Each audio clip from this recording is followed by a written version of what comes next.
Hi everyone, it's Miss Farquharson again. It's time for another story this week and I've chosen The Dinosaur That Pooped a Planet. I hope you enjoy it.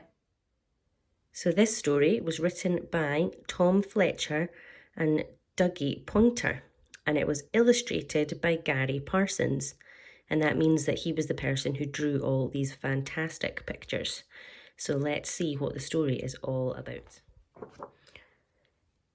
Danny and Dinosaur liked to have fun. Some days they had lots, some days they had none. One day they were bored. They had no games to play. Danny said, "Dinosaur, what shall we do today?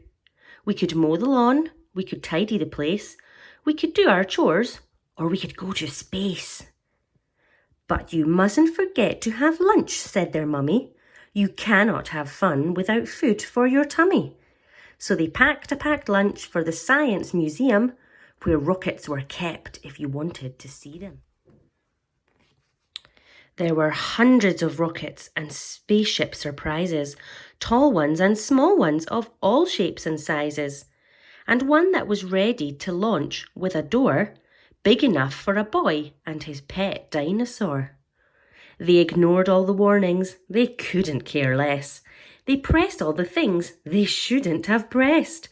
T-5, 4, 3, 2, 1, ignition! They started their intergalactic space mission. They flew higher than houses and buildings and cranes, much higher than birds, even higher than planes. "We're in space!" Danny yelled as they floated around, but the dinosaur's tum made a rumbling sound. "Is it time to have lunch?" Danny looked at his watch. Then he looked all around for the dino's lunchbox. Danny started to worry, then started to panic. They'd left their packed lunches back home on their planet. So with no food on board, not the smallest of crumbs, a disastrous dinosaur feast had begun. It gobbled up gadgets and gizmos galore. Nothing was safe from the space dinosaur. Robots and ray guns and blinking red blinkers, eating things thought up by NASA's great thinkers. The hyperdrive gamma reactor machine was swallowed along with the space tractor beam. It chewed and it chomped on the spaceship controls. The rocket was dotted with dino tooth holes. Inside it was bare, the spaceship was empty. Outside there were more things to eat, there was plenty. It broke down the door with a cool ninja chop. Out in space, dinosaurs are much harder to stop.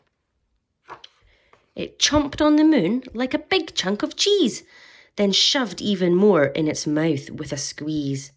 It munched on the Martians from Mars and their cats. Their cats are like ours, but their cats wear cool hats.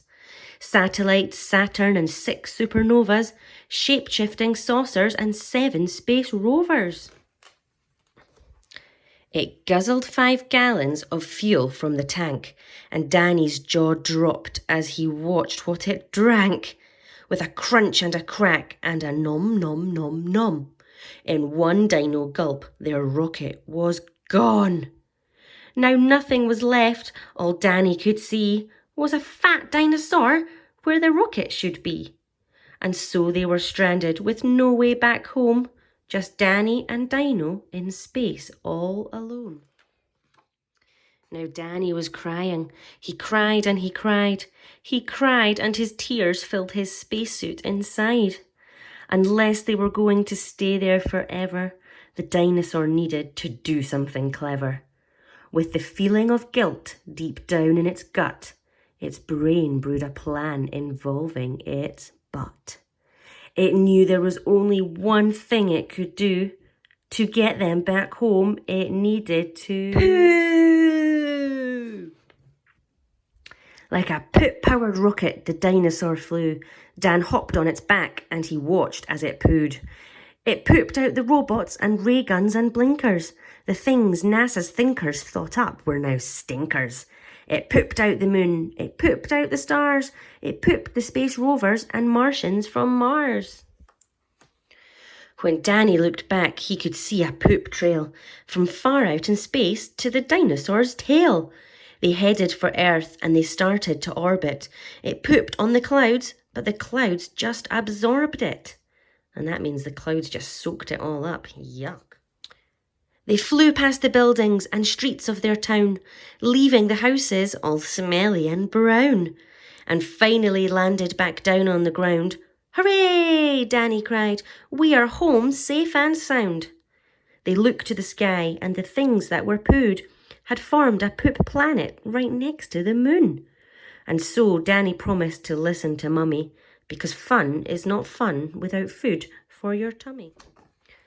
And just when you thought all the pooping was done, a Mars cat plopped out of the dinosaur's bum. And that is the end of The Dinosaur That Pooped a Planet. I hope you all enjoyed it. Tune in next week to see what the story will be then. Bye!